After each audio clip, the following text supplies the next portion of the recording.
सजला, नतमस्तक त्या सर्वांचा ज्यांनी भारत देश घडविला। आज भारताला स्वातंत्र्य मिळून 78 वर्ष पूर्ण झाली आहे।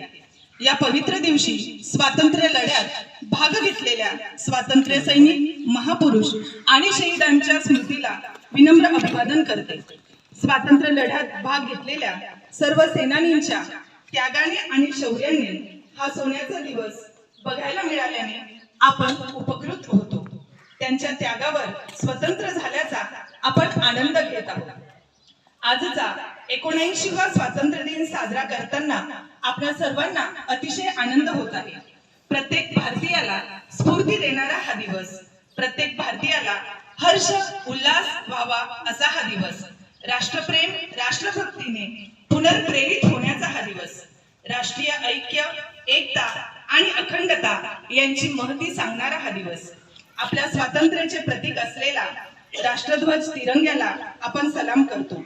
भारतीय तिरंगा आपल्या एकतेचे, स्वतंत्र भारताचे व शूरवीरांच्या शौर्यगाथेचे प्रतीक आहे।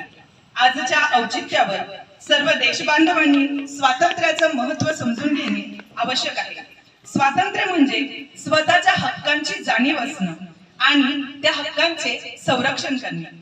आपल्याला स्वातंत्र्य मिळवण्यासाठी काहीच करावे लागले नाही, पण जे स्वातंत्र्य मिळाले आहे ते अबाधित ठेवण्यासाठी आपले योगदान कुठे देता येईल हे जाणणे हीच आपली जबाबदारी आहे।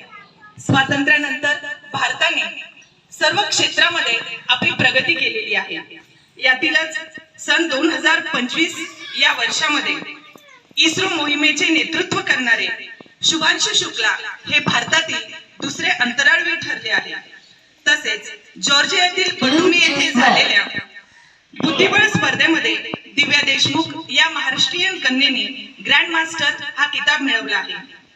सर्वात महत्त्वाचं म्हणजे 7 मे रोजी झालेल्या ऑपरेशन सिंदूरचं नेतृत्व करणाऱ्या पहलगाम हल्ल्याच्या विरोधामध्ये रणशिंग फुंकणाऱ्या प्रगत भारताची सशक्त नारी कर्नल सोफिया कुरेशी आणि विंग कमांडर व्योमिका सिंग यांना मानाचा मुजरा। तसेच युनेस्कोने जाहीर केलेल्या जागतिक वारसा स्थळांमध्ये भारतातील 12 किल्ल्यांचा समावेश झाला आहे। त्यातील आपल्यासाठी अभिमानाची गोष्ट म्हणजे नाशिक जिल्ह्यातील पागलान तालुक्यातील साल्हेर किल्ला आपल्या सर्वांसाठी अतिशय अभिमानाची बाब आहे।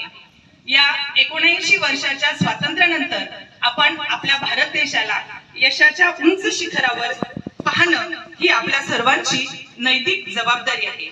आजच्या स्वातंत्र्य दिनाला आपण सारेजण एकत्र येऊन स्वातंत्र्याचं रक्षण करूया आणि 365 दिवस 24 तास राष्ट्राची सेवा करणारे आणि कधीही संपावर न जाणाऱ्या शूर सैनिकांना वंदन करूया। घ्या तिरंगा हाती, लहरू द्या उंच, जयघोष मुखी, जय भारत, जय हिंद।